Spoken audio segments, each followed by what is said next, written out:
Hello बच्चों, नमस्कार। कैसे हैं आप सभी? सर हम बहुत बढ़िया हैं और हमारी तैयारी भी अच्छी चल रही है। मतलब मेरा अगला सवाल यही होना था, आपने पहले ही बता दिया। अच्छी बात है, तैयारी अच्छी चलनी चाहिए और पूरे समर्पण होना चाहिए, सर्वस्व समर्पण होना चाहिए तैयारी में। चलिए तो शुरू करते हैं। अगला लेक्चर हमारा वेक्टर और 3D का है। काफी इंपॉर्टेंट टॉपिक है ये, है ना, और बहुत सारी जगह इसका इस्तेमाल होता है। शुरू कर सकते हैं प्लीज सर। मेरा नाम नीरज झा। शुरू करते हैं। सबसे पहली चीज है कि एक राशि जिसमें परिमाण एवं दिशा हो वो वेक्टर कहलाती है। बहुत अच्छी बात। परिमाण एवं दिशा। परिमाण मतलब कोई इसका मैग्नीट्यूड होना चाहिए और कोई दिशा होनी चाहिए, मतलब डायरेक्शन होनी चाहिए। ठीक, डायरेक्शन मान ले ये मार्कर। अब ये मार्कर ऐसे जा रहा है, इधर जा रहा है, उधर जा रहा है। इसकी स्पीड है मान लो 20 मीटर पर सेकंड से फेंक दिया मैंने, इसको फेंक दिया ऐसे, तो ये ऐसे चला गया। अब चला गया किस तरफ गया? डायरेक्शन क्या है? तो जब डायरेक्शन भी आ जाएगी तो वेक्टर आ जाएगा, सदिश आ जाएगा। मतलब दिशा बहुत इंपॉर्टेंट है। समझ रहे हो सर? समझ रहे हैं सर? सर क्या बात है सर, कभी दिशा, कभी बिंदु, कभी रेखा, क्या बात है सर, कभी सीमा। अरे यार मतलब मेरे ऊपर मत शक करो। मैं तुम्हें एक बात बताता हूं, मत्र मानव की विजय का तूर्य हूं मैं, उर्वशी अपने समय का सूर्य हूं मैं। मत्र मानव की विजय का तूर्य हूं मैं, उर्वशी अपने समय का सूर्य हूं मैं। और इंद्र का आयुध पुरुष जो झेल सकता है, सिंह से बाहें मिलाकर खेल सकता है। फूल के आगे वही असहाय हो जाता, शक्ति के रहते हुए निरुपाय हो जाता। और विद्ध हो जाता सहज बंकिम नयन के बाण से, जीत लेती रूप सी नारी उसे मुस्कान से। अब इधर देखो, फिलहाल अब लिखा है एक ऐसी राशि जिसमें परिमाण एवं दिशा। ये तो समझ में आ गया कि भाई सदिश कहलाती है। बहुत अच्छी बात। अगला बोला है सदिश ए वेक्टर की दिशा में मात्रक सदिश ए बटा मॉड ए होता है। मात्रक मतलब यूनिट वेक्टर। मात्रक बोले तो यूनिट वेक्टर की बात करेंगे। तो यूनिट वेक्टर होता है उसका यूनिट वेक्टर होता है उसका ए कैप, मतलब उसकी दिशा को, उस वेक्टर को अगर मैं मैग्नीट्यूड से भाग दे दूं तो वो दिशा हो जाती है उसकी। ये कहानी बस सिर्फ लिखी हुई है। अभी हम आगे बढ़ेंगे तो इस कहानी पे वापस आएंगे, है ना। अब हम जरा वेक्टर्स की तरफ चल लेते हैं। चल लीजिए सर, प्लीज चल लीजिए। टाइप ऑफ वेक्टर के बारे में जानकारी इकट्ठा करते हैं। पहला टाइप है नल वेक्टर या जीरो वेक्टर। नल वेक्टर या जीरो वेक्टर मतलब जीरो लिखा जाए। अब जीरो को किसी भी दिशा से जोड़ा नहीं जा सकता। इसकी दिशा डिफाइंड नहीं, इसकी दिशा गायब है। क्या करोगे? किसी भी डायरेक्शन में लिखोगे जीरो ही आएगा। इसकी दिशा जो है वो नहीं है, वो गायब है। ठीक है, ये केवल परिमाप है। मैग्नीट्यूड जो है, इसका मैग्नीट्यूड परिमाप जो है वो जीरो है, बस सिर्फ ये बात है। मात्रक सदिश यूनिट वेक्टर होता है जिसका मापांक, वेक्टर का मापांक 1 होता है, मॉड 1 होता है। तो हम इसको ऐसे डिनोट करते हैं, ए वेक्टर बराबर ए बटा मॉड ए। मैग्नीट्यूड जो होता है, magnitude mod of A cap बराबर 1 होता है। ऐसे याद कर सकते। सर ये आपने लिखा कैसे? मैं वेक्टर के ना देखने का, लिखने का, सुनने का तरीका भी बता देता हूं आपको। ये डाउट आ सकता है आपको कि चलो ये वेक्टर को लिखते ऐसे, ये दिखाते ऐसे, ये जो लेंथ होती है ये इसका परिमाप होता है, ठीक है, और ये इसकी दिशा होती है, ये इसकी दिशा होती है। जिस तरफ ये एरो बना हुआ है वो इसकी दिशा है। अगर मैं ए वेक्टर को लिखूं तो ऐसे लिखता हूं, ए वेक्टर ऐसा होता है। ए वेक्टर मतलब इसकी दिशा, ये है दिशा। दिशा को इसकी परिमाप से गुणा कर देते हैं, मैग्नीट्यूड से। ये इसका परिमाप है, ऐसे चिन्हित किया जाता है, ऐसे। अब यार ये बार बार ऐसा एरो लगाना नहीं लगता है मुझे ठीक, इसलिए मैं क्या है वेक्टर्स को ऐसे लिख दूं, चलेगा ना? मतलब ऐसे लिख लेंगे यार, क्या फर्क पड़ रहा है? ठीक है, अब बस इम्तिहान में ये बता दीजिएगा कि ए वेक्टर जो है वो ऐसा लिखा जाता है। ठीक है सर बता देंगे हम तो, आप छोड़ दो हमारे ऊपर। को इनिशियल वेक्टर्स को कहते हैं सह आदिम सदिश। मतलब सह, आप ऐसा समझ लीजिए, सिर्फ ये चीज ऐसी है और ये ऐसी है। अगर किसी एक पॉइंट से दो वेक्टर जाते हैं, ए वेक्टर और बी वेक्टर, तो उनको को इनिशियल वेक्टर कहा। एक पॉइंट से निकल रहे हैं, ये कोई इनिशियल। ठीक जी सर, बिल्कुल सही बात है। अगला कोलिनियर वेक्टर क्या होता है? यार ये बात आपको आराम से समझनी पड़ेगी। कोलिनियर वेक्टर का मतलब होता है, जैसे मान लो ये एक लाइन है, इसकी तरफ ये वेक्टर जा रहा है और इसकी तरफ ये वेक्टर जा रहा है, ये कोलिनियर हो गए, क्या हो गए, कोलिनियर हो गए, संरेखीय वेक्टर हो गए, संरेख सदिश हो गए, संरेख हो गए, क्या हो गए, संरेख हो गए, एक ही रेखा की तरफ चल दिए, ऐसा लिखा है और ऐसा लिखा है तो भी ये वेक्टर संरेख है, लेकिन इस बार क्या है, एंटी पैरेलल, क्या है, एंटी पैरेलल, और यहां पर पैरेलल, समांतर, पैरेलल यानी कि समांतर, समांतर मतलब अगर दिशा समांतर है तो पैरेलल होंगे, एंटी पैरेलल मतलब आपका जो वेक्टर है वो एक इस तरफ जा रहा होगा तो एक 180 डिग्री उस तरफ जा रहा होगा, ऐसा होगा, बस ये कहानी समझनी है।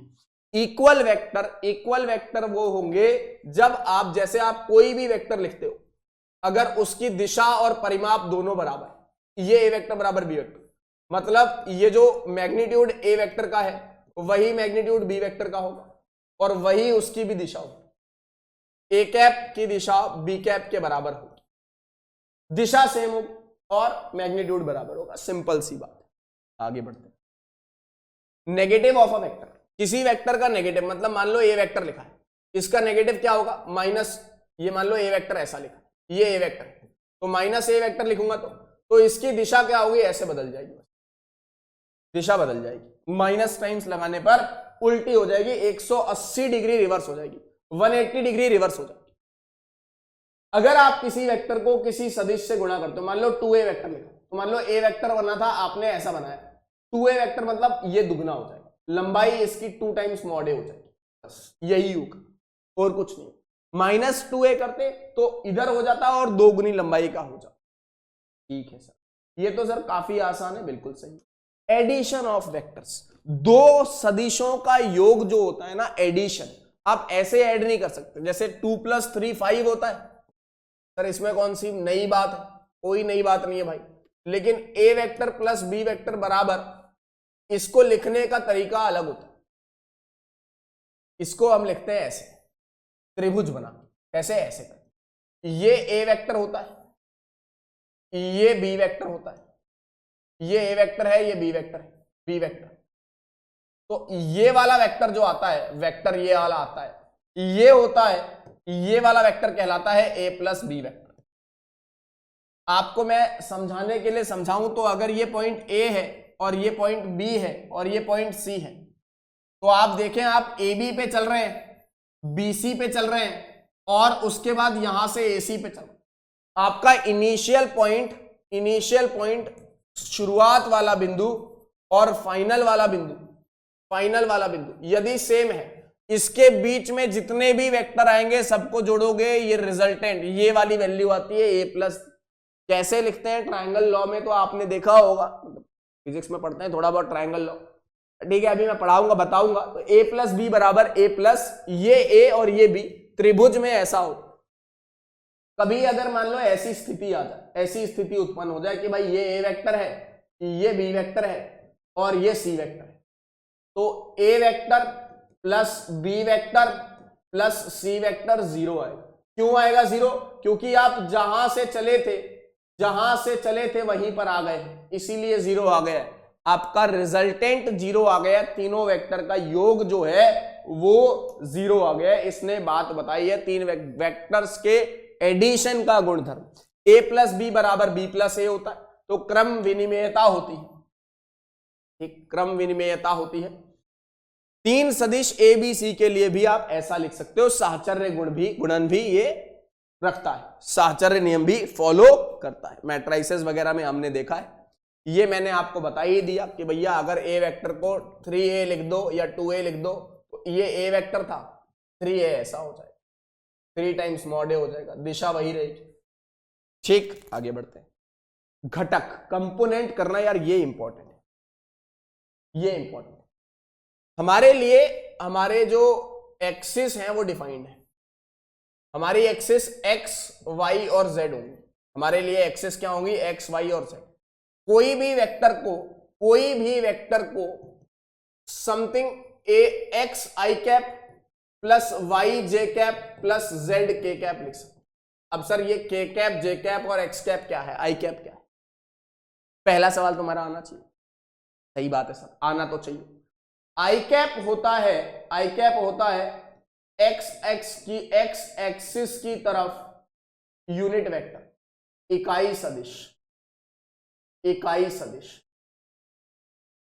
और जे कैप होता है प्लस वाई एक्सिस की तरफ, पॉजिटिव वाई एक्सिस की तरफ इकाई सदिश, और के कैप होता है पॉजिटिव जेड एक्सिस की तरफ इकाई सदिश। मतलब मैं तो ऐसे ही पढ़ता हूं यार, जेड एक्स और जेड ऐसे लिखता हूं, मतलब अब किसी को कोई डाउट लगे तो यार ये जेड ऐसे लिखते हैं ताकि ये 2 के जैसा ना लगे। ठीक है, मेरी राइटिंग थोड़ा खराब है तो इसलिए ऐसा लिख लेते हैं, आप जैसे भी लिखना चाहें वैसा लिख लें। वेक्टर किसी दो बिंदुओं को ज्वाइन करने वाला, लेकिन उससे पहले हमें पढ़ना है पोजीशन वेक्टर। क्या पढ़ना है? Position vector. क्या पढ़ना है? Position vector. पोजीशन वेक्टर,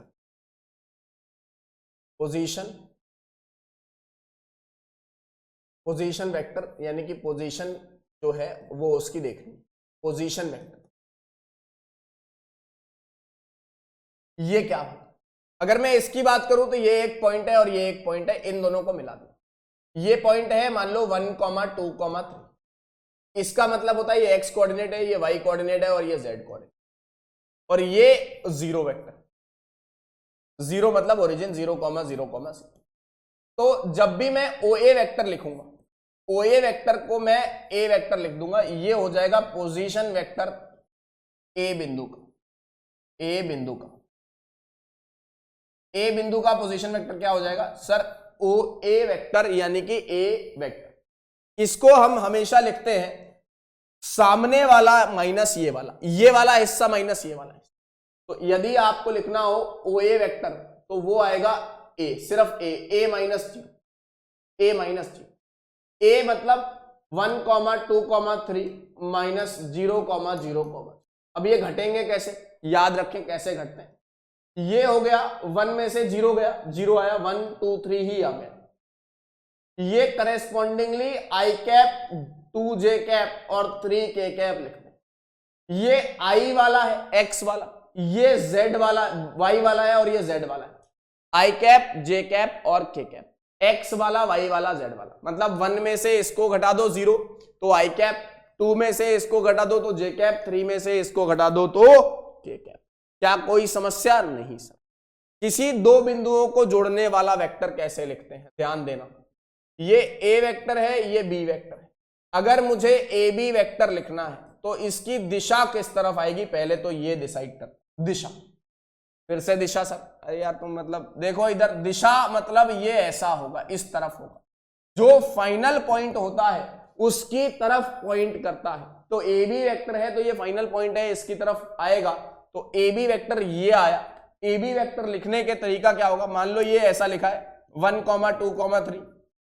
चलो हम एक काम करते हैं, इसको लिख लेते हैं x1, y1, z1, और इसको लिख लेते हैं x2, y2, z2। तो ए बी वेक्टर आएगा x2 माइनस x1 आई कैप। बी वाले में से ए को कम करना है, b माइनस ए, ये होता है position vector of B vector minus position vector of A. तो पोजीशन वेक्टर बी का x2 minus x1 plus y2 minus y1 J cap plus z2 minus z1 K cap, ये मेरे को पोजीशन वेक्टर मिला। क्या मिला? ये वेक्टर मिला ए बी वेक्टर। पहले वाले का पोजीशन, अंतिम वाला मतलब जो फाइनल वाला है उसका पोजीशन माइनस पहले वाले का पोजीशन, तो ये पोजीशन वेक्टर मिल गए। अब सेक्शन फॉर्मूला, खंड सूत्र जो होता है वेक्टर में वो क्या होता है? हम सारे सूत्र एक साथ देख ले रहे हैं, फिर सवाल करेंगे, चिंता ना करें। सेक्शन फॉर्मूला की बात करी जाए तो ये हिस्सा और ये हिस्सा लिखा है। मान लो ये कोई वेक्टर है, ये वेक्टर आर है, ये ए है और ये बी या पी मान लो इसका पोजीशन वेक्टर पी वेक्टर है, इसका पोजीशन वेक्टर ए वेक्टर है और इसका पोजीशन वेक्टर बी वेक्टर। ये सारे के सारे पोजीशन वेक्टर्स, पोजीशन मतलब जिस स्थिति में, स्थिति सदिश कहते हैं पोजीशन वेक्टर को, तो स्थिति सदिश, ये एबीसी स्थिति सदिश। मान लो ये m अंतराल m रेशियो n में डिवाइड करता है, विभाजित करता है, तो p वेक्टर क्या होगा? जैसा हम कोऑर्डिनेट ज्योमेट्री में पढ़ते आए वैसा ही होगा। मतलब m का गुणा इसके साथ होगा प्लस n का गुणा इसके साथ होगा बटा m प्लस n होगा। ये अंतः विभाजित होगा तब, अंतः विभाजित होगा तब। बाह्य विभाजित होगा तो बस माइनस लगा देंगे। बाह्य विभाजित होगा अगर बाहर से डिवाइड करेगा m रेशियो n में, एक्सटर्नली डिवाइड करेगा, इंटरनली है ये है इंटरनली, तो माइनस लगा देंगे। बस केवल इतनी कहानी है और कोई भी कहानी नहीं है। ठीक है सर, ठीक है सर, समझ में आ रहा है। तो सवालों के साथ हम सिलसिला शुरू करते हैं अपना। पहला सवाल है कि ये दोनों सदिश अगर बराबर है, अब ध्यान देना, जब भी बराबर होते हैं, हमने आई कैप, जे कैप और के कैप क्यों चूज किया, थोड़ा लंबी कहानी है, बट अभी फिलहाल के लिए इतनी सी बात जान लो कि आई कैप वाला जो सेक्शन है वो जे कैप को डिस्टर्ब नहीं करेगा, और जे कैप वाला सेक्शन है वो आई कैप को डिस्टर्ब नहीं करेगा, ना ही के कैप को डिस्टर्ब करेगा। तो जो आई कैप वाला कोएफिशिएंट होता है वो आई कैप वाला कोएफिशिएंट सामने वाले वेक्टर में बराबर होना चाहिए, अगर दोनों वेक्टर समान है। अगर दोनों वेक्टर समान है तो ये वाला वैल्यू इसके बराबर होना चाहिए, ये वाला वैल्यू इसके बराबर। ठीक, आई कैप वाला आई कैप के बराबर और जे कैप वाला जे कैप के बराबर होना चाहिए। ठीक, एक्स आई कैप। इसका क्या कारण है फिलहाल के लिए छोड़ दो, बस आप ये समझ लो कि ऐसा होता है। तो एक्स का मान 2 आ गया और y का मान 3 आ गया। अब ऐसे करके z भी होता, देख लेते भाई z क्या होता। ठीक जी सर, आगे बढ़े अगले सवाल। यह सदिश का प्रारंभिक बिंदु है। यार इससे पहले कि एक और सवाल बताया जाए आपको, उससे पहले एक और बात कर ली जाए। कभी कोई वेक्टर ऐसे लिखा जाए एक्स आई कैप प्लस वाई जे कैप प्लस जेड के कैप, तो इसका मापांक जो होता है वो होता है रूट के अंदर x square plus Y square plus Z square. ये याद रखें, क्या रखेंगे, याद रखें। ये मापांक जो होता है वो होता है x square plus Y square plus Z square. तो 3D में अगर दो पॉइंट की बात करें तो अगर ये पॉइंट 0 0 0 है और ये पॉइंट एक्स वाई जेड है, तो इसका जो डिस्टेंस आता है, दूरी आती है, वो भी यही आएगी x square plus Y square plus z. कहने का मतलब है जो वेक्टर है वो वेक्टर कुछ भी नहीं है, उसका मैग्नीट्यूड इसकी दूरी है, डिस्टेंस है, तो वही दूरी X square plus Y square plus Z square आ रही है। सवाल दिया हुआ है कि ये प्रारंभिक बिंदु ये है और अंतिम बिंदु ये है, इस सदिश के अदिश एवं सदिश घटक बताइए। ठीक है भाई, बता देते हैं। ये 2,1 है और ये 5,7 है। सदिश बना ले, ए बी वेक्टर लिख दें फटाफट, बोलो yes sir, A B vector लिख दीजिए। ए बी वेक्टर लिखोगे तो 5 माइनस 2 आई कैप आएगा, इसमें से इसको, और 7 माइनस 1 जे कैप है, तो ये हो गया 3 I cap plus 6 J cap. ये इसके घटक हो गए, घटक हो गए, सदिश घटक अदिश घटक ये 3 6 हो गए, और सदिश घटक 3 आई कैप और 6 जे। सदिश घटक अगर बोला जाए तो सदिश घटक, घटक मतलब कंपोनेंट्स, सदिश घटक अगर बोला जाए तो हो जाएगा 3 आई कैप 6 जे, और अदिश घटक बोला जाए, अदिश घटक बोला जाए तो वो आएगा 3,6। ठीक, आगे बढ़ते हैं। ये दिया है, ए दिया है, बी दिया है, सी दिया है, इनका योगफल ज्ञात करना है। खैर यार ये तो अब बहुत ही आसान हो गया। आई वाला आई के साथ जुड़ेगा हमेशा, जे वाला जे के साथ जुड़ेगा, के वाला के साथ जुड़ेगा, तो जोड़ लो, बताओ। 1 माइनस 2 प्लस 1 आई कैप प्लस माइनस 2 यहां से 4, यहां से माइनस का 6 जे कैप, जे कैप, और यहां से के कैप के साथ बताओ, वहां से 1 आ रहा है, यहां से 5 आ रहा है, यहां से माइनस का 7 आ रहा है के कैप। कितना हुआ बेटा, ये तो 0 हो गया, खत्म हो गया, ये कहानी खत्म हो गई। 6 माइनस का 4, माइनस का 4 जे कैप, और 5 और 1 6 माइनस का 2 के कैप, माइनस का के कैप, माइनस का ये आ रहा है, आप देख लो ना, आई कैप 2 आई कैप माइनस 2 आई कैप। ठीक जी सर, बिल्कुल सही है। आगे जान दो सर, आगे जान दो, एकदम जान दो। अगला सवाल, सदिश ए वेक्टर आई कैप प्लस जे कैप प्लस के कैप 2 जे कैप आई कैप प्लस जे कैप प्लस 2 के कैप के अनुदिश एक मात्रक सदिश ज्ञात कीजिए। मात्रक सदिश मतलब ए वेक्टर को इसके मैग्नीट्यूड से डिवाइड करना है, मॉड ए से। तो आएगा आई कैप प्लस जे कैप प्लस 2k कैप बटा रूट ओवर 1 का वर्ग प्लस 1 का वर्ग प्लस 2 का वर्ग, यानी कि ये आएगा आई कैप प्लस जे कैप प्लस 2k कैप बटा रूट ओवर 2 4 और 2 6 रूट 6, ये आ गया ए कैप। खत्म हो, सवाल खत्म हो गया। इतना सही सवाल था, एकदम आसान सी चीज है ये। चलिए अगले सवाल पे चलते हैं। फिर अगला सवाल बोल रहा है कि भैया अगर मेरे पास पी क्यू वेक्टर के अनुदिश मात्रक सदिश ज्ञात कीजिए, जहां पर पी ये है और क्यू ये है। ज्ञात कर लेंगे यार, पी क्यू वेक्टर निकाल लेंगे। पी क्यू वेक्टर निकाला तो 6 माइनस 3, पहले हम ये देख लेते हैं, 4 minus 2 3 I cap plus 5 minus 2 3 J cap plus 6 minus 3 3k cap हो गया। पी क्यू वेक्टर का मैग्नीट्यूड निकाल लो सर, वो आ जाएगा रूट का 3 का वर्ग प्लस 3 का वर्ग प्लस 3 का वर्ग, यानी कि 3 रूट 3।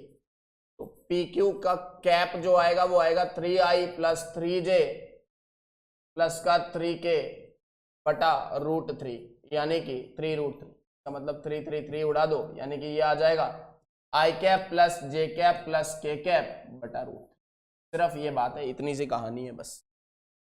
कोई डाउट सर? कोई भी डाउट नहीं है, अब तो जान दो आगे, पक्का आगे जान दें। अगला सवाल, दिए हुए सदिशों के लिए सदिश a प्लस बी के अनुदिश मात्रक सदिश, तो वही चीज है यार, a प्लस बी बराबर I cap minus J cap खत्म हो गया प्लस का के कैप, तो I cap plus B cap का मैग्नीट्यूड से उसको डिवाइड कर देते हैं, a vector plus B vector, तो ये हो गया I cap plus K cap बटा रूट 1 का स्क्वायर प्लस 1 का स्क्वायर, यानी कि I cap plus K cap बटा रूट 2।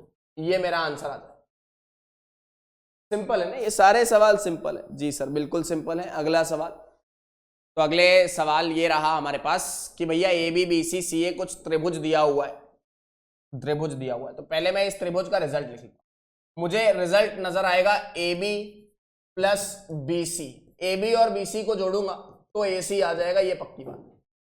अच्छा, जो ए सी वेक्टर होता है ना, ए सी वेक्टर, एक चीज तो मुझे तय बात है कि A B plus B C minus A C 0 होगा, ये 0 होगा। बोला है कि कौन सा कथन सत्य नहीं, सत्य नहीं है, तो भैया A B plus B C minus A C, A B plus B C minus A C 0 है, A B plus B C minus A C जो है वो 0 है, ये हमें पता है। अच्छा, आपको मैं एक बात बताता हूं, मान लो ये ए बी वेक्टर इस दिशा में जा रहे हो, तो ये ए बी वेक्टर, अगर आप दिशा बदल दो ना तो ये माइनस का ए बी वेक्टर हो, याद रखें। इस माइनस ए सी वेक्टर को मैंने लिख दिया A B vector plus B C vector plus C A vector. C A vector आप समझ रहे हो ना, ये ए बी वेक्टर, ये ए बी वेक्टर आएगा, ये बी ए वेक्टर आएगा, बी ए वेक्टर, आप समझ रहे हो, ये बी ए वेक्टर है लेकिन माइनस ए बी है, इसकी उल्टी तरफ। तो जब माइनस साइन आता है तो ये दोनों फ्लिप हो जाते हैं, चेंज हो जाते हैं।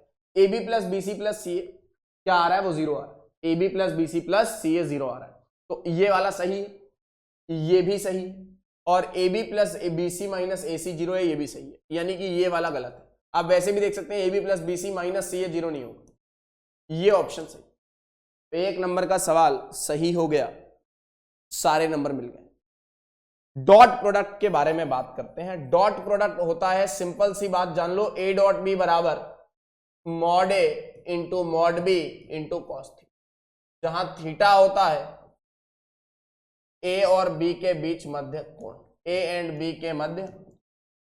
बच्चा बोलता है सर कोण मध्य कैसे हो गया, कोण कैसे होता है, दो वेक्टर्स के बीच का कोण की बात अगर की जाए, ध्यान दीजिएगा, ये वेक्टर है और ये वेक्टर, ये थीटा है, ये ए वेक्टर है, ये बी वेक्टर है। एंगल तब निकालते हैं जब किसी दोनों के दोनों एक ही पॉइंट से शुरू हो और आप उसको उसकी तरफ ले जाइए, ए को बी की तरफ ले जाओ, तो ये थीटा हो गया इनके बीच का।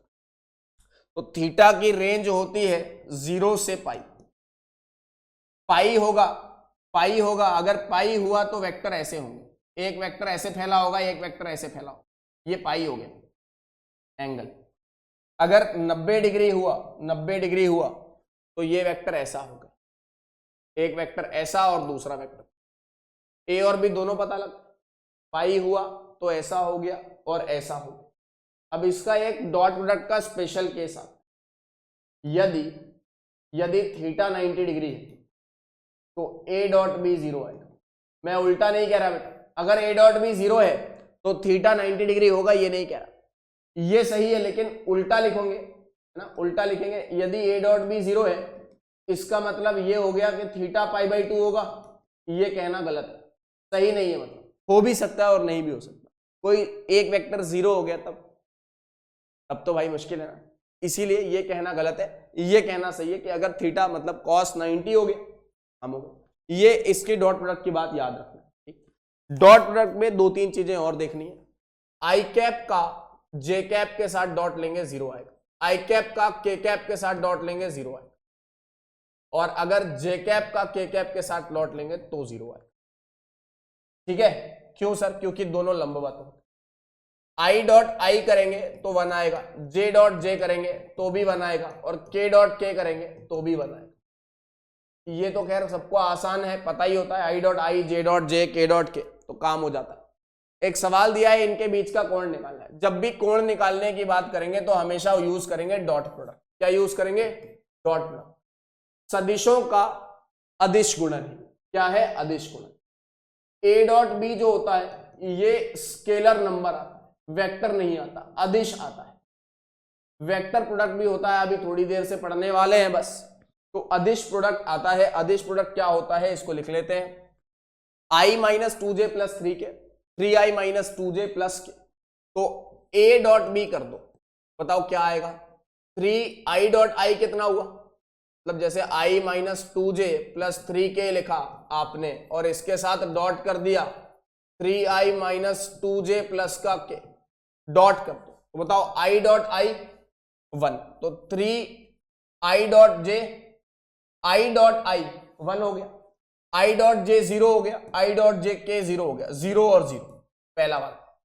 इसको गुणा करेंगे तो j dot I 0, j dot j मतलब -2 गुणा -2, बाकी सब 0, बाकी 0 प्लस ये वाला 3k डॉट आई 0 आएगा, k डॉट j भी 0 आएगा, और k डॉट a मतलब 3 गुणे 1, यानी कि मेरा आंसर आ रहा है 3 और 3 6 माइनस 6 प्लस 4 यानी कि 10।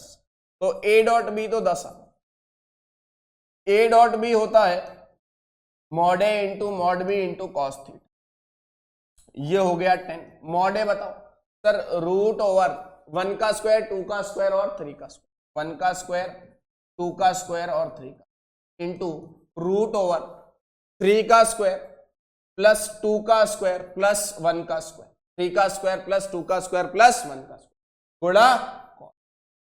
कितना आया बेटा एंगल कॉस थीटा, बताइए सर। बता लेंगे, कॉस थीटा आएगा 10 बटा 9 और 4 13, 1 14, रूट 14 इंटू रूट 14 यानी कि 10 बटा 14, यानी कि 5 बटा 7, ये आ गया कॉस।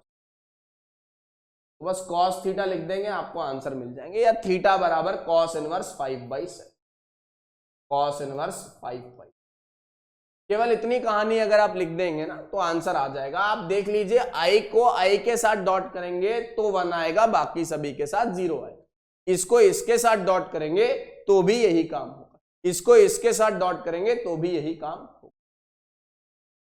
यहां आपको ये कंफ्यूजन हो रहा होगा कि अगर कभी ऐसा वेक्टर आता है a dot B plus C लिखा होता है, इसका मतलब होता है a dot B plus B dot C.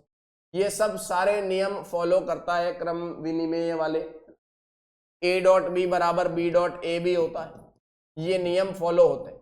Dot में होते हैं, क्रॉस में नहीं कह रहा मैं, क्रॉस में ऐसा नहीं कह रहा मैं, है ना, याद रखें। a dot B B dot C, a dot B बराबर b डॉट ए होता है। तो ये कहानी बहुत ही आसान थी। दो वेक्टर का अगर कोण निकालना हो तो थीटा निकालना हो तो ऐसे काम, इसका इस पर प्रक्षेप ज्ञात करना। किसी वेक्टर का किसी वेक्टर पर प्रक्षेप ऐसे नहीं ज्ञात कर सकते। कैसे ज्ञात कर सकते? यह है ए वेक्टर और यह है बी वेक्टर। सवालों के साथ हम काफी सारी चीजें सीख लेंगे, इसलिए ध्यान से देखिएगा सवाल। जब आपको ए का बी पर प्रक्षेप निकालना है, ए का बी पर प्रक्षेप निकालना है, तो लाइट मारी यहां से, तो ये वाला वेक्टर ऐसे फैल गया, ऐसे फैल गया। ये जो हिस्सा आएगा, ये वाला हिस्सा, ये आएगा mod A into cos theta, ये प्रक्षेप, यानी कि ये हो गया मॉड ए इंटू कॉस। अगर मैं बात करूं तो ये आएगा ए डॉट बी बराबर mod A into mod B into cos theta. कहने का मतलब बेटा mod A into cos theta जो आएगा वो आएगा ए डॉट बी बटा mod B, A dot B बटा मॉड, ये मेरा आंसर आएगा। मॉड ए कॉस थीटा आएगा ए डॉट बी बटा मॉड, ठीक, ये आंसर आएगा। अब क्या करेंगे सर? अब कुछ नहीं करेंगे, इसको हल करेंगे। ये है ए वेक्टर आई कैप प्लस जे कैप और बी वेक्टर है आई कैप माइनस जे कैप। ए का बी पर प्रक्षेप निकालना है तो mod A into cos theta बराबर ए डॉट बी बटा मॉड बी। बताइए क्या आ रहा है आंसर? इसे ऐसे याद रखेंगे ना, mod A into cos theta, तो वो यहां से याद रखेंगे ताकि ये क्या फॉर्मूला भूल भी जाओ कभी कि बी आएगा नीचे कि ये आएगा, तो याद रहे। तो आई प्लस जे आई माइनस जे, बताइए डॉट किया तो 1 माइनस 1, इन दोनों का 1 इन दोनों का 1, 0 आ गया। और यहाँ पे बी वेक्टर का मैग्नीट्यूड यानी कि √2, इसका इस पर प्रक्षेप 0 होगा, यानी कि ये दोनों वेक्टर लंबवत है। अगर कोई दो वेक्टर लंबवत होते हैं ना तो इसका इस पे प्रक्षेप नहीं आ पाता, ठीक है, कॉस वाला प्रोडक्ट कंपोनेंट ही नहीं आता तो प्रक्षेप नहीं आ पाएगा इसका, इसलिए ये दोनों वेक्टर्स कैसे हैं? लंबवत। कोई डाउट नहीं? कोई डाउट नहीं है। अब ये सवाल भी वही है, बिल्कुल सेम टू सेम है। इस बार थोड़ा सा बस क्या है, इन्होंने इस बार परपेंडिकुलर वेक्टर नहीं दिए हुए, निकाल लेते हैं यार। ये ए वेक्टर है, ये बी वेक्टर है, तो ए डॉट बी बटा मॉड बी, ये हो गया प्रक्षेप mod A into cos theta. क्या आप ए डॉट बी निकाल सकते हैं? बिल्कुल। आई का आई के साथ 7, जे वाला जे खत्म हो गया, के वाला खत्म हो गया, -3 -1 यानी कि +3 -3 हो गया, 7 और 8, 8 7 56, 8 इंटू 7 बटा मैग्नीट्यूड ऑफ बी, रूट का 7 का वर्ग 1 का वर्ग और 8 का वर्ग, तो 64 और ये 50 और 6 5 11 114 आएगा, 114 आएगा और यहां पर आएगा 7 8 7 56 यानी कि 63 60 आएगा, 60 आएगा, ठीक है। 7 6 13 63 माइनस 3 यानी कि 60 बटा √100, ये गंदा सा वैल्यू आ रहा है। आंदो अगर ये सवाल प्रक्षेप वाले आएंगे ना तो ये 1 1 2 2 नंबर के ही सवाल आएंगे, बड़े सवाल नहीं आएंगे ऐसे। दर्शाइए कि 3 सदिशों में से प्रत्येक मात्रक सदिश जहां भी दर्शाए गए हैं ये सदिश परस्पर एक दूसरे के लंबवत है। जब भी लंबवत दर्शाने की बात आए तो मान लो ये ए वेक्टर है, मान लो ये बी वेक्टर है, मान लो ये सी वेक्टर है, मैं ए डॉट बी निकाल करके बताऊंगा वो 0 आ जाएगा। इसी तरीके से बी डॉट सी निकालूंगा वो भी 0 आ जाएगा। इसी तरीके से ए डॉट सी निकालूंगा वो भी 0 आएगा। ये वाला हिस्सा मैं कर दे रहा हूं, बी डॉट सी और सी डॉट सी दोनों आप कर लेंगे क्योंकि डॉट ही तो करना है। ए का बी के साथ डॉट करो, बताओ क्या आएगा। आई का आई के साथ 2 इंटू 3, जे का जे के साथ 3 इंटू -6, के का के के साथ 6 इंटू 2, 6 दूनी 12 और 6 18 -18। वाह सर गजब, ये तो 0 आ गया। सर आपने 7 वाला फैक्टर तो लिया ही नहीं। अरे यार 7 वाला फैक्टर लेना है तो ले लो, यहां पर 1/7 से गुणा हो जाएगा, यहां भी 7 आएगा, यहां भी 7 आएगा, यहां भी 7, यहां भी 7, यहां भी 7, यहां भी, ठीक है यार। मेरे को दिशा का गुणा करना है अल्टीमेटली, तो 1/7 7 से गुणा भी कर दूंगा तो वेक्टर की दिशा थोड़ी बदल जाएगी। भाई वेक्टर यूनिट वेक्टर है तो ऐसे बढ़ा भी दूंगा तो दिशा थोड़ी बदलेगी उसकी, वही है, तो इसीलिए दिशा का डॉट प्रोडक्ट लिया गया है। इसी तरीके से बी और सी वाला भी देख लेते हो, 6 इंटू 3, 3 गुणे 6, -6 + 2, -6 इंटू 2 और आखिरी वाला 2 इंटू -3।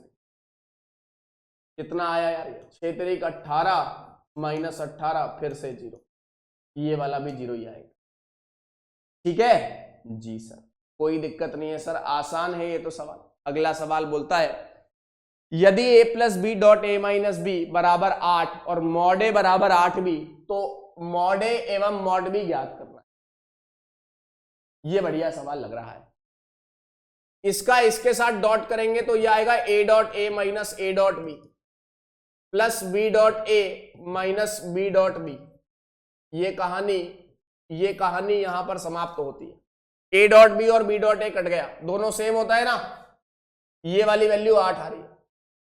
ए डॉट ए क्या होगा अगर बच्चे से पूछा जाए तो? ए डॉट ए क्या होगा? Mod A into cos theta. Theta कितना है? दोनों वेक्टर ए ही वेक्टर, तो थीटा तो 0 हो गया। तो याद रखेंगे ए डॉट ए जो होता है वो मॉड ए स्क्वायर होता है। आज के बाद भूलना नहीं है, इसे रट लो, ठीक। तो ये मॉड ए स्क्वायर हो गया, ये आया मॉड ए स्क्वायर, ये आया मॉड बी स्क्वायर, और ये आ गया 8। और मॉड ए का मान दिया है 8b, मॉड ए का मान दिया है 8b, मॉड ए का मान क्या दिया है? 8b। तो 8 into B into mod B का वर्ग बराबर माइनस का मॉड बी का वर्ग बराबर 8। तो यहां से आ गया 64 माइनस 1 63 इंटू मॉड बी का वर्ग बराबर 8, यानी कि मॉड बी का वर्ग बराबर 8/63। इसका मतलब मॉड बी का मान √8/63। एक बच्चा परेशान है, बहुत परेशान है, बहुत ज्यादा, बोल रहा है कि सर आपने गलत करी है, माइनस नहीं ली, माइनस वाली वैल्यू नहीं ली। गधा हो क्या यार एकदम? कैसे यार माइनस वाली वैल्यू क्यों लोगे? मैग्नीट्यूड है ना, मापांक है, तो वो पॉजिटिव है बेटा, तो माइनस वाली वैल्यू नहीं ली जाएगी। माइनस वाली वैल्यू नहीं लेंगे तो मॉड बी का वैल्यू यही आएगा। अतः मॉड ए का वैल्यू क्या आएगा सर? ये आएगा 8 इंटू √8/63। ये मेरा आंसर आएगा 8 इंटू √8/63। मॉड बी वैल्यू आ रही है √8/63, मॉड ए का वैल्यू आ रहा है 8 इंटू √8/63। आप देख सकते हैं, अगर आपको वैल्यू देखनी है तो 8 है, वहां भी 8, mod A square minus mod B square, 8 का वर्ग 64, 64 माइनस 1 63, रूट ऑफ ऐसा। थोड़ा सा गंदा सा वैल्यू आ रहा है, पर यार अब उसके लिए कोई दूसरा विकल्प नहीं। आगे बढ़े प्लीज, आगे बढ़ते हैं। दो सदिशों के परिमाण ज्ञात कीजिए यदि इनके परिमाण समान है परिमाण। चलो मॉड ए और मॉड बी बराबर, मॉड ए और मॉड बी बराबर, और क्या बोले? और इनके बीच का कोण 60 डिग्री है, इनके बीच का कोण 60 डिग्री है, और क्या? इनका आदिश गुणनफल ए डॉट बी 1/2 है। ए डॉट बी बराबर क्या होता है? Mod A into mod B into cos theta, यानी कि cos 60 degree. Cos 60, mod A और मॉड बी दोनों बराबर, इसको मॉड ए लिख दिया, मॉड ए और मॉड बी दोनों बराबर, तो mod A into mod A. Cos 60 मतलब 1/2, ये आ गया 1/2, ये और ये खत्म हो गया, यानी कि मॉड ए स्क्वायर कितना आया? 1 आया, यानी कि मॉड ए कितना आया? 1। मॉड ए 1 आया तो मॉड बी भी 1 आया, मॉड बी भी, दोनों के दोनों इकाई सदिश। सर ये तो बहुत ही आसान सवाल है, एकदम हलवा हलवा सवाल है, एक एक लाइन में हो जा रहे हैं यार। सही बात है, एक एक लाइन में तो हो जा रहे हैं, पर सवाल आते हैं इसीलिए वेक्टर के सवाल अच्छे होते हैं, जल्दी हो जाते हैं। किसी दो शून्येतर सदिश मतलब नॉन जीरो वेक्टर्स हैं, ऐसे करके, ये दोनों एक दूसरे पर लंबवत हैं, ये दिखाना है। लंबवत होने के लिए दोनों वेक्टर्स का डॉट ले लो, mod A into B plus mod B into A का डॉट ले लेते हैं। अगर 0 आ गया तो काम बन जाएगा, मॉड बी इंटू ले लेते हैं बेटा। डॉट लोगे तो कितना आएगा? Mod A square, mod A into mod A, mod A square into dot mod B dot B, mod A square. ये देखो ये वाला mod A square mod B B dot B, ये आ गया पहला वाला। दूसरा वाला क्या आया? ये आया mod A into mod B into B dot A minus का बी डॉट। अगला वाला आया mod B into mod A into A dot B into A dot. अगला वाला आया minus mod B square into A dot. ये कहानी और ये कहानी तो हमने खत्म कर दी। क्यों खत्म कर दी बेटा? क्योंकि ये दोनों वेक्टर ही चले गए, ये बचा है और वो बचा है। बताइए, mod A square into B dot B बराबर minus mod B square into A dot A, मतलब mod A square into mod B square minus वापिस mod A square into mod B square. चला गया सर, अपने घर चला गया, जान दो, जाने दें। यस सर जान दो, आंसर आ गया 0, यानी कि थीटा π/2 है। दोनों लंबवत है, नॉन जीरो वेक्टर है, इसलिए बोला है बेटा शून्येतर सदिश है।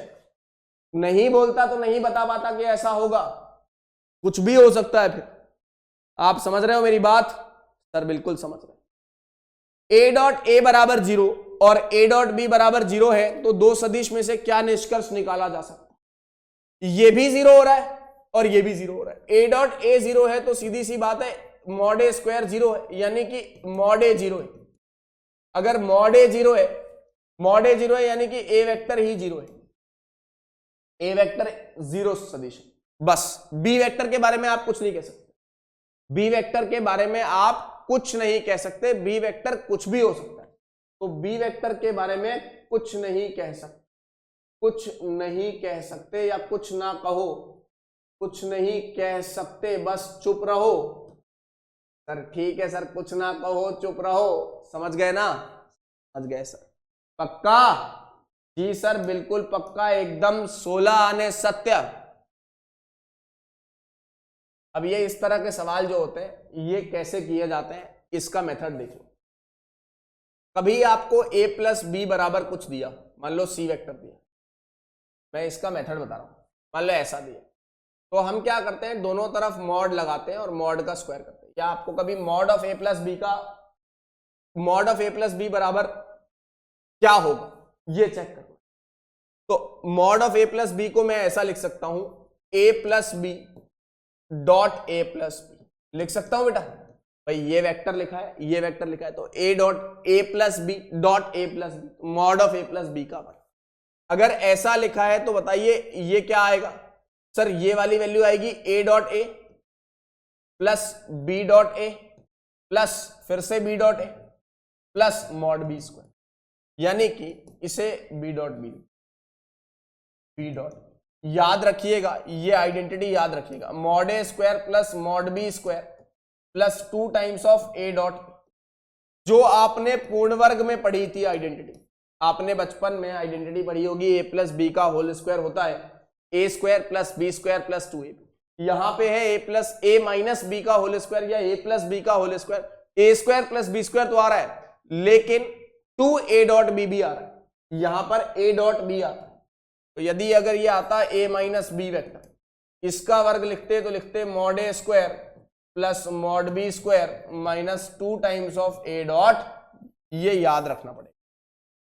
ठीक जी बिल्कुल रखेंगे सर याद। आगे बढ़ते हैं, यहां पर बोला है ये निकालना है, तो अगर ये a plus B plus C का मॉड 0 कर दिया और यहां मॉड लेके वर्ग कर दिया, ये आएगा mod A square plus mod B square plus mod C square plus 2 times of A dot B. क्या होता है बेटा A plus B plus C का formula? A square plus B square plus C square plus 2ab plus 2bc plus 2ca। ये सवाल आपको इम्तिहान में मिल सकता है, ऐसा सवाल बोला है मात्रक सदिश है, यानी कि ये 1 है, ये भी 1 है और ये भी 1 है, प्लस 2 टाइम्स ऑफ जो मुझे निकालना है A dot B plus B dot C plus C dot A बराबर सी, यानी कि A dot B plus B dot C plus C dot A बराबर माइनस का 3/2। ये आंसर आएगा, ये आंसर आएगा। मात्रक सदिश हैं और अगर 0 आता है यही आएगा, A dot B dot C और सी डॉट ए जो आएगा वो आएगा माइनस 3/2। इसमें एंगल भी पूछ सकते हैं, cos थीटा 1 cos थीटा 2 और cos थीटा 3 का योग कितना होगा, तो ये ए डॉट बी बराबर mod A into mod B 1 cos theta 1 काम हो। ठीक है, यस सर बिल्कुल सही है। जान दो आगे, जान दें आगे प्लीज सर, जान दो एकदम जान दो आगे। चलो आ जाते हैं क्रॉस प्रोडक्ट पे, इस पे आ जाते हैं क्रॉस प्रोडक्ट। ठीक है, क्रॉस प्रोडक्ट क्या कह रहा है भाई? क्रॉस प्रोडक्ट क्या कह रहा है? कह रहा है कि गुणनफल अदिश गुणनफल नहीं सदिश गुणनफल। सदिश गुणनफल क्या होता है? उसको कहते हैं A cross B. A cross B होता है, ये होता है mod A into mod B into sine theta into N cap, जहां पर एन कैप होता है vector perpendicular A and B के। किसके लंबवत? ए और बी के लंबवत। दो वेक्टर जहां भी हैंग होंगे, जिस भी प्लेन में होंगे, मान लो ये ए वेक्टर बना है और मान लो ये बी वेक्टर, ये ए वेक्टर बना है, ये बी वेक्टर। इन दोनों के प्लेन में जो वेक्टर बनेगा उससे बाहर नॉर्मल वेक्टर ऐसा आएगा आपकी तरफ आएगा, ऐसे आपकी तरफ, ये आपकी तरफ वेक्टर जा रहा है, ऐसा ए क्रॉस बी ऐसा आएगा, पीछे जा सकता है, मतलब ये इसी दिशा में आएगा, इस लाइन के अबाउट होगा, बाहर निकल जाएगा प्लेन से, ठीक है। Yes sir. अब अगर मैं ए क्रॉस बी की बात करूं तो ये दिशा कैसी होती है देखेंगे। मैं इसको वापस बना देता हूं ताकि आपको समझ आए। ये ए वेक्टर है और ये बी वेक्टर है। ए और बी को ऐसे किया तो इस तरफ मतलब आपकी तरफ जा रहा है, ये ए क्रॉस बी मतलब आपकी तरफ, A cross B cross A लिखूंगा। अगर बी क्रॉस ए लिखूंगा तो ये minus of A cross B होता है, याद रखेंगे इसे, ये पॉइंट नंबर 1 है याद रखने के। बी क्रॉस ए मतलब अंदर की तरफ, ए क्रॉस बी मतलब आपकी तरफ बाहर, बी क्रॉस ए मतलब इधर, तो दोनों की दिशा अलग अलग है पर परिमाप एक है, मैग्नीट्यूड एक है, दिशा अलग अलग आएगी, ठीक। इसलिए क्रम विनिमय नियम जो होता है ए क्रॉस बी बराबर बी क्रॉस ए, उसमें सही नहीं होता है, डॉट में होता। यदि थीटा 0 है तो इसका मतलब ए क्रॉस बी जो आएगा वो 0 आएगा। 0 आने का मतलब ये दोनों के दोनों संरेखी हो जाते हैं, याद रखिएगा। ऐसे वेक्टर्स होंगे, ये ए वेक्टर होगा और ये बी वेक्टर होगा। कहने का मतलब बहुत ही आसान है, इसे कोई ऐसी चीज नहीं है कि जो ना आए। अब एक ए और बी का क्रॉस करने पर क्रॉस निकालेंगे कैसे वो भी देख लेते हैं, वो एक और मेथड है। चलिए अभी सवालों के साथ देख लेंगे, फिलहाल क्वेश्चन कर लेते हैं। चलो एक बार देख लेते हैं। आई का एक सर्कल बना देता हूं और याद रखना आज के बाद, भूलना मत, है ना। ये जे है और ये के है। इस सर्कल पर जब आप इस दिशा में चलेंगे तो पॉजिटिव दिशा कहलाएगी। क्या कहलाएगी?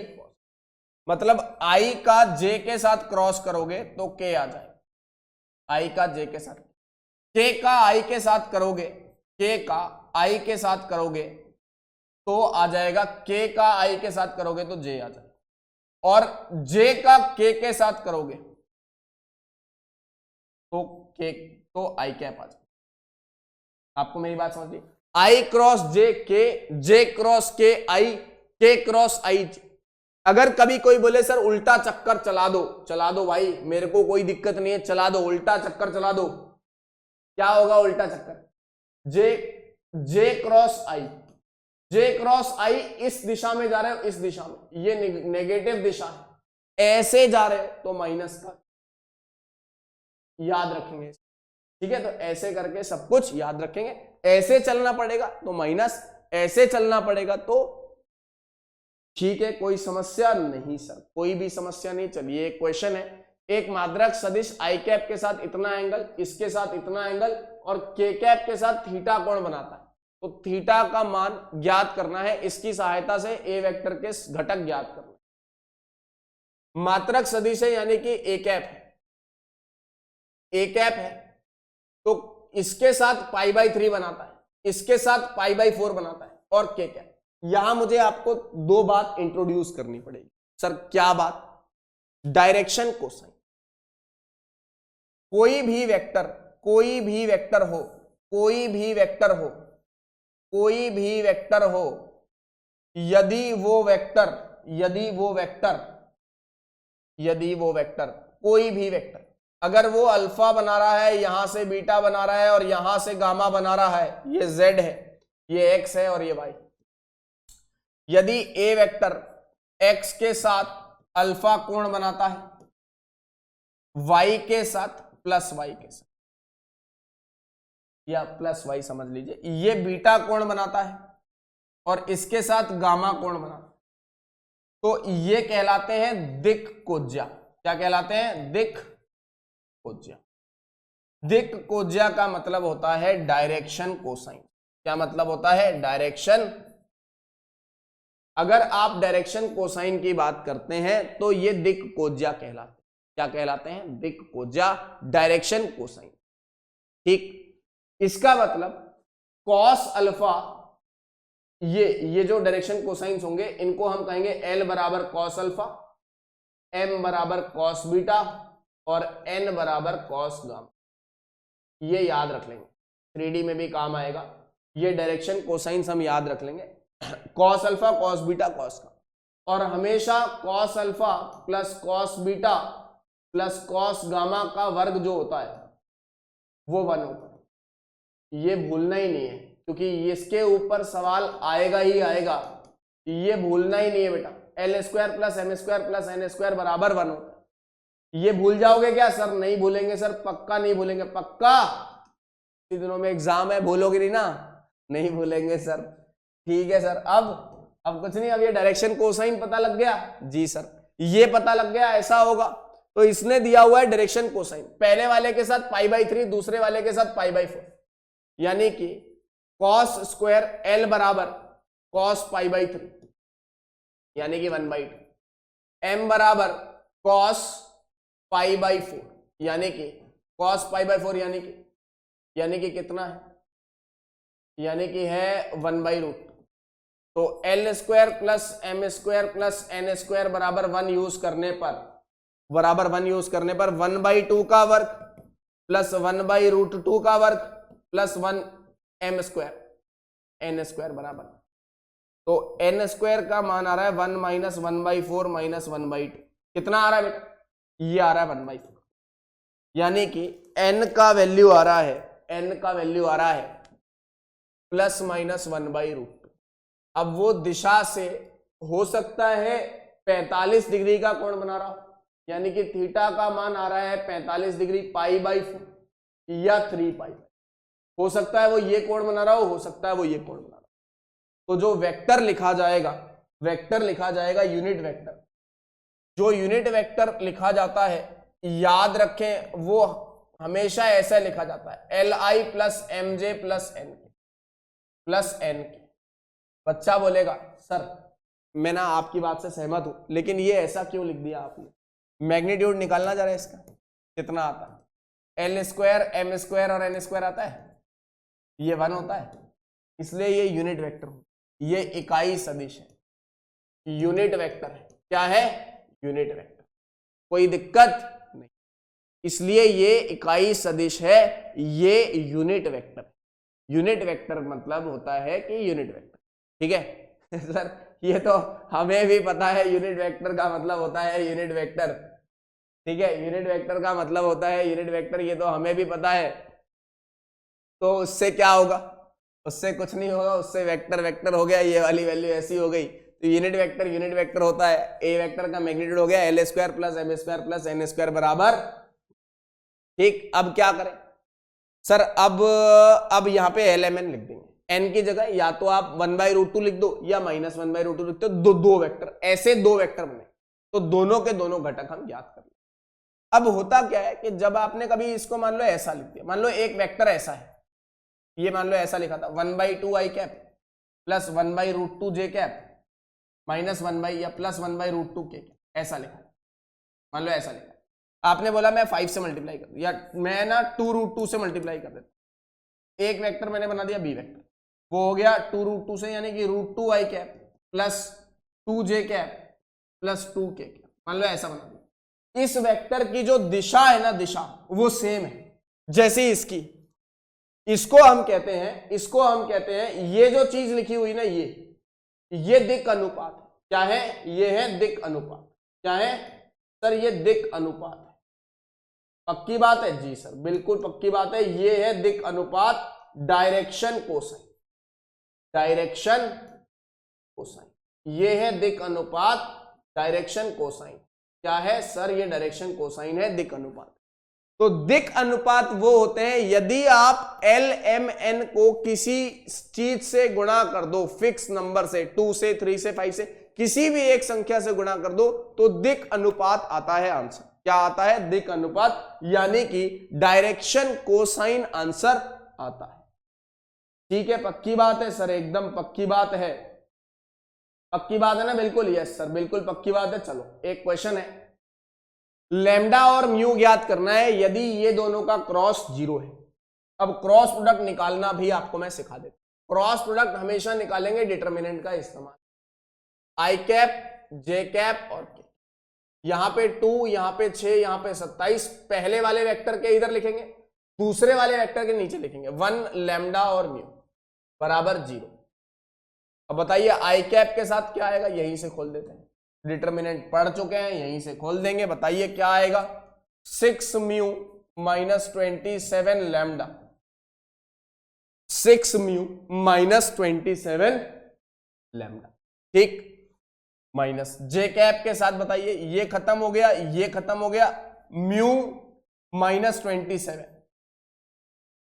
प्लस के कैप के साथ बताइए बेटा, के कैप के साथ ये हिस्सा खत्म हो गया, ये वाला बच गया lambda minus lambda 2 lambda minus का 6 बराबर, यानी कि इधर पे 0 है तो ये तभी 0 हो पाएगा ये वेक्टर जब ये भी 0 हो, ये भी 0 हो और ये भी 0 हो। इसका मतलब म्यू माइनस 27 0, म्यू माइनस 27 का मान 0, मतलब म्यू का मान 27 और लैम्डा 2 लैम्डा माइनस 6 बराबर 0, यानी कि लैम्डा का मान और लैम्डा का मान 3। आप देख सकते हो म्यू का मान 27, लैम्डा का मान 3। गड़बड़ हो रहा है क्या? 3 अगर आपने इधर 27 रखा तो 27 इंटू 6 माइनस 27 इंटू 3, 0 तो नहीं आ रहा है यार, ये तो 0 नहीं हो सकता।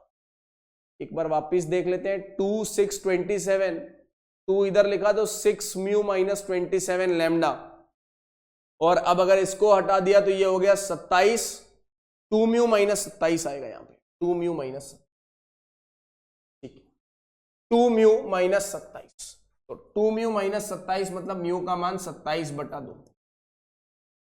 अब आ रहा है, अब आ रहा है, ये दोनों वैल्यू यहां रख दो, 2 27/2 मतलब 3 इंटू 27, ये भी 3 इंटू 27, ये भी 0 आना चाहिए, वरना ऐसा नहीं हो सकता, संभव नहीं होता।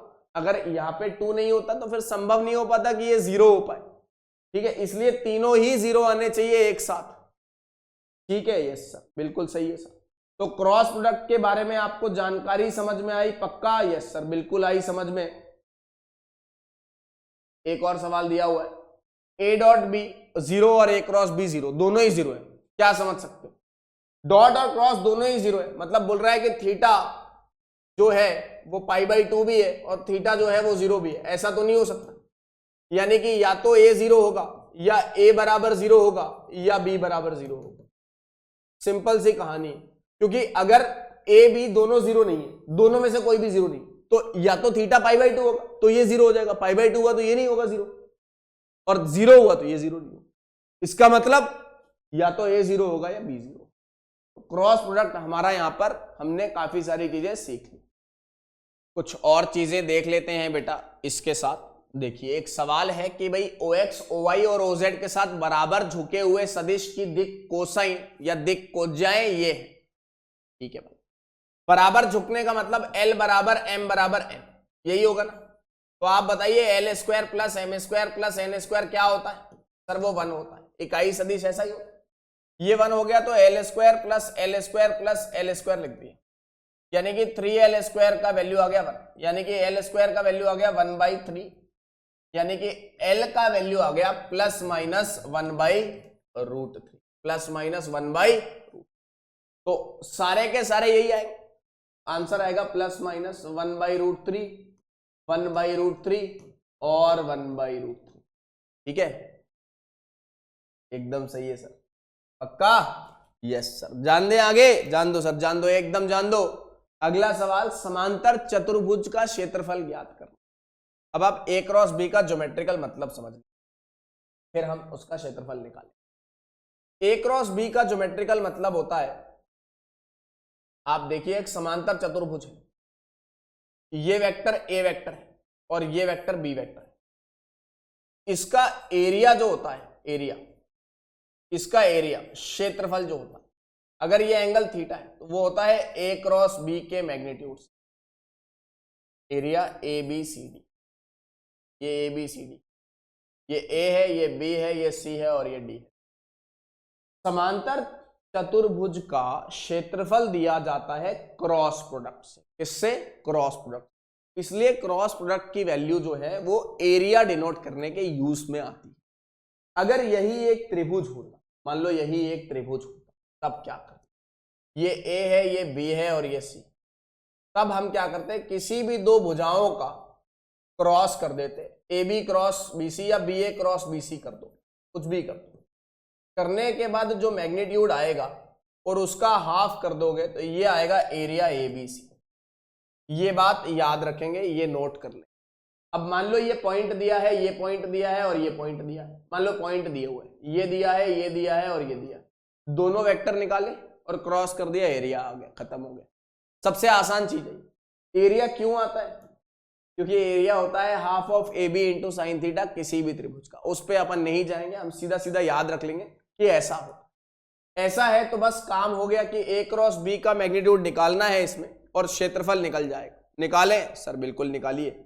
ए क्रॉस बी का मैग्नीट्यूड निकालना है और क्षेत्रफल निकल जाएगा। निकाल लेते हैं एरिया आई जे ए। आप साइन थीटा या तो पहले थीटा निकाल लो और फिर मैग्नीट्यूड निकाल लो, या फिर डायरेक्टली निकाल लेते हैं ना यार। 1 ये ए क्रॉस बी है, ठीक है। ए क्रॉस बी कितना आ रहा है? 1 -1 और 3, 2 -7 और 1। तो आई कैप के साथ ये प्लस माइनस प्लस, आई कैप के साथ -1 + 21 माइनस जे कैप के साथ 1 - 6 1 - 6 और के कैप के साथ -7 + 2 -7 + 2। क्यों बेटा? ध्यान से देखो, -7 + 2, आई कैप के साथ -1 + 21, जे कैप के साथ 1 - 6, यानी कि 20 आई कैप माइनस प्लस 5 जे कैप और माइनस का 5 के कैप। ये हो गया ए cross B. A cross B, तो ए क्रॉस बी का मापांक बताइए। एरिया क्या आएगा, क्षेत्रफल क्या आएगा? ए क्रॉस बी का मापांक आएगा ना? अरे आएगा ना, आएगा सर, आएगा यस सर आएगा। तो एरिया क्या आएगा? मापांक आएगा ए क्रॉस बी का। तो ये हो गया 20 का वर्ग प्लस 5 का वर्ग प्लस 5 का वर्ग और रूट में। तो 5 का वर्ग यदि मैंने कॉमन लिया तो यहां आया 4 का वर्ग प्लस 1 + 1 16 17 18 यानी कि 25√18। 5 का वर्ग कॉमन लेने पर 5 का वर्ग यहां कॉमन लिया, यहां पे आ गया 4 का वर्ग प्लस 1 + 1 यानी कि 5√18 आंसर। ये आंसर आ रहा है। हालांकि ये भी ठीक है, आसान है। 2 नंबर का सवाल आएगा तो आराम से कर दोगे। सही बात है सर, एकदम सही बात है। जान दे आगे, जान दे सर, जान दो, एकदम जान दो। अगला सवाल, ए और बी पता है, ए क्रॉस बी का मात्रक सदिश है ए क्रॉस बी, ये भी बोल रहे हैं। यानी कि ए क्रॉस बी का जो मापांक है वो 1 है, यानी कि mod A into mod B into sine theta. क्योंकि एन कैप जो है वो तो 1 है, एन कैप का मैग्नीट्यूड तो 1 हुआ, यूनिट वेक्टर है ना, उसकी दिशा में जो बाहर लंबवत आ रहा है उसकी दिशा में यूनिट वेक्टर। तो ए वेक्टर का मैग्नीट्यूड आ रहा है 3, ये आ रहा है 3 और ये आ रहा है √2/3 और ये आ रहा है साइन थीटा और ये आ रहा है 1। ये खत्म हो गया। साइन थीटा का वैल्यू आ रहा है 1/√2, तो थीटा π/4 हो सकता है सर, दोनों हो सकता है। 3 π/4 भी हो सकता है, दोनों ही हो सकता है। ऑप्शन में जो होगा वो टिक कर देंगे। ये 3 π/4 इसलिए क्योंकि sine theta positive second quadrant में भी होता है। ठीक है, आगे बढ़ते हैं। ये बोल रहा है कि एक वेक्टर ये है और एक वेक्टर ये है, इन दोनों को मिलाने वाली रेखा 1:2 के अनुपात में बाह्य विभाजित करती। तो यार आपको कुछ करना ही नहीं है, पता है कैसे? मान लो आपने कोई पॉइंट P लिया, ये है 2a + b, और दूसरा पॉइंट लिया Q, ये मान लो Q है, ये मान लो Q, और Q है ये रहा a - 3, और एक पॉइंट लिया, कहां गया एक पॉइंट R। R का स्थिति सदिश ऐसा है कि R 1:2 में अनुपात से बाह्य विभाजित करता है PQ को।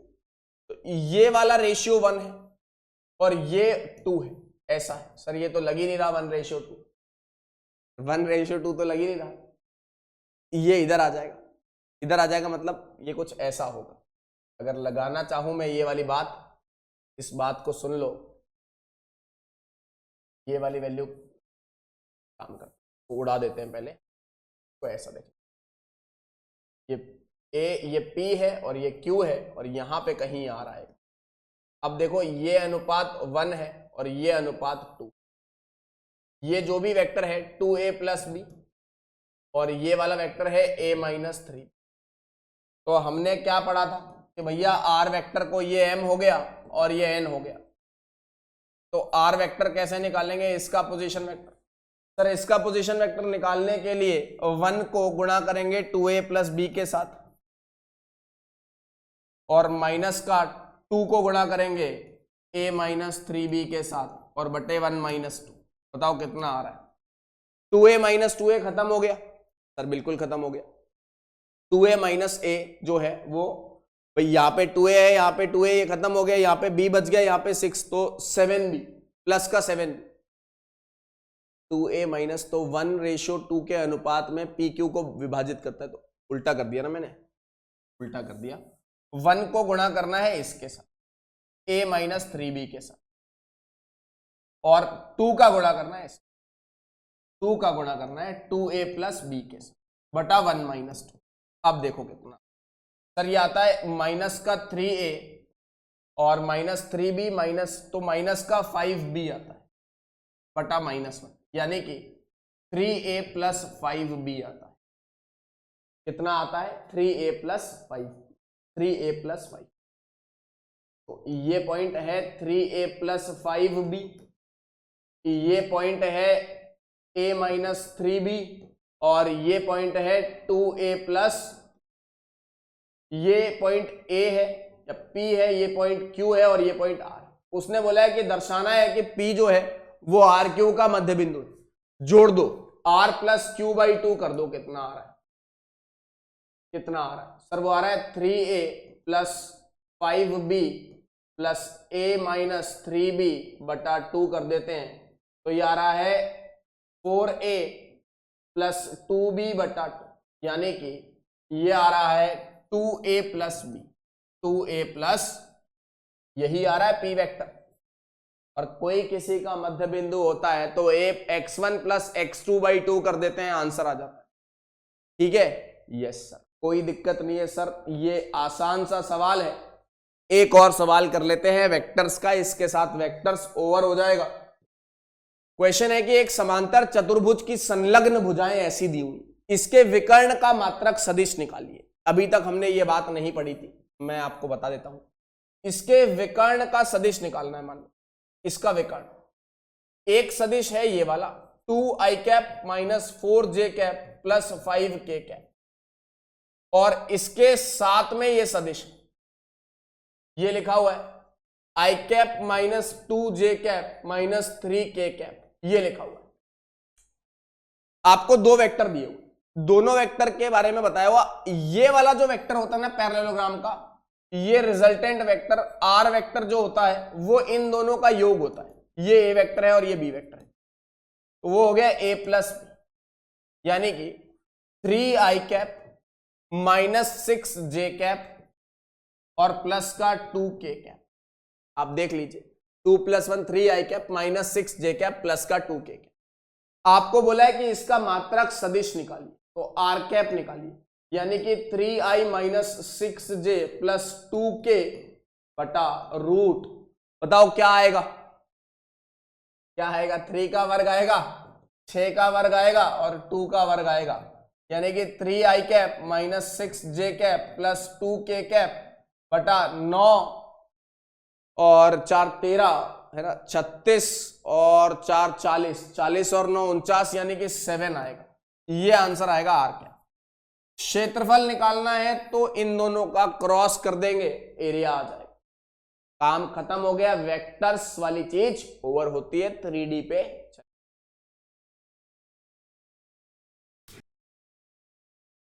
ठीक है बेटा, हम 3D पे मूव करने वाले हैं। एक काम करते हैं, पहले दो बातें और सीख लेते हैं। पहली चीज बोला है कि a cross b plus C बराबर a cross b plus a cross C. मतलब ये वेक्टर का जो क्रॉस प्रोडक्ट है ये डिस्ट्रीब्यूटिव होता है। क्या होता है सर? डिस्ट्रीब्यूटिव होता है। Very good. ये a cross b plus C distributive होता है, मतलब a cross b plus b cross C. आगे बढ़ते हैं। संरेख सदिश संरेख सदिश क्या होता है? कोलिनियर वेक्टर्स मैंने आपको अभी थोड़ी देर पहले समझाया था। देखिए, अगर मैं सीधे से दो लाइनें लिखता हूं, लाइनें मतलब दो वेक्टर लिखे ऐसे करके, तो यदि ये ए और बी कोलिनियर है, कोलिनियर का मतलब होता है कोलिनियर है अगर ये, तो इसका मतलब होता है ए बराबर लैम्डा बी। मतलब जिस दिशा में ए है ना, ध्यान से सुनना, जिस दिशा में ए है उसी दिशा में बी भी होगा, या फिर ए ऐसा होगा तो बी ऐसा होगा। कहने का मतलब है जहां पर लैम्डा एक स्केलर है, लैम्डा एक अदिश है। क्या है बेटा? लैम्डा एक अदिश है। क्या कोई डाउट? नहीं सर, कोई डाउट नहीं है, सारी चीज समझ में आ रही है। लैम्डा एक अदिश है, ये समझ में आ रहा है सर? बिल्कुल आ रहा है। जान दे आगे? जान दो सर, बिल्कुल जान दो एकदम। तो ठीक है, इसी के साथ ये चैप्टर होता है खत्म। पढ़ाई आपकी जारी रहनी चाहिए। एक और लेक्चर है, उसमें हम प्रोबेबिलिटी पढ़ लेंगे, वो भी एक इंपॉर्टेंट चैप्टर है। तो आप सभी प्यारे प्यारे बच्चों का धन्यवाद। प्लीज और प्लीज पढ़ाई करते रहें, क्योंकि आपका भविष्य आप ही के हाथ में। ठीक है? यस सर, धन्यवाद आप सभी।